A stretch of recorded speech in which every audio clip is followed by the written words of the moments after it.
ఇప్పటి వరకు మరి భక్తులందరూ కూడా సంతోషంగా వచ్చి తల్లులను దర్శించుకొని వెళ్తూ ఉన్నారు.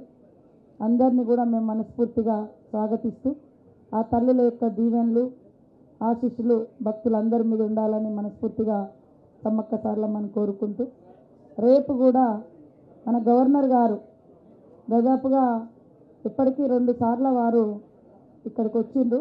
ఇది 3వసారి. గవర్నర్ గారు రేపు 10 గంటలకు సమ్మక్క సారలమ్మ సన్నిధిలోకి రాబోతున్నారు.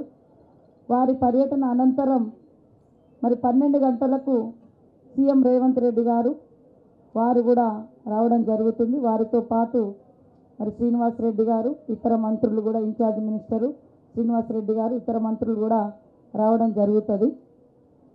అదే కాకుండా మరి జాతీయ మన సెంట్రల్ గవర్నమెంట్ నుంచి కూడా tribal welfare minister Arjun Munda గారు కూడా గతంలో వారి ప్రాంతానికి ఈ దేవాలయానికి ఇక్కడ సమ్మక్క సారలమ్మ సన్నిధికి రావడం జరిగింది.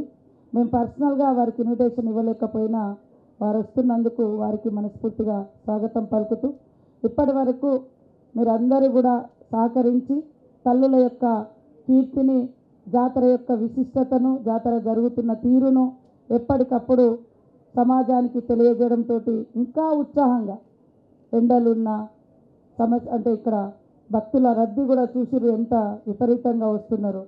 వారందరికీ కూడా రావడానికి మీరు ఎప్పటికప్పుడు ప్రసార మాధ్యమాల ద్వారా తెలియజేస్తున్నందుకు మీడియా సోదరులకు మీ అందరికి కూడా ప్రత్యేక ధన్యవాదాలు తెలియజేస్తూ మీకు అందరికీ మంచి జరగాలని మనస్ఫూర్తిగా కోరుకుంటా ఉన్నాను.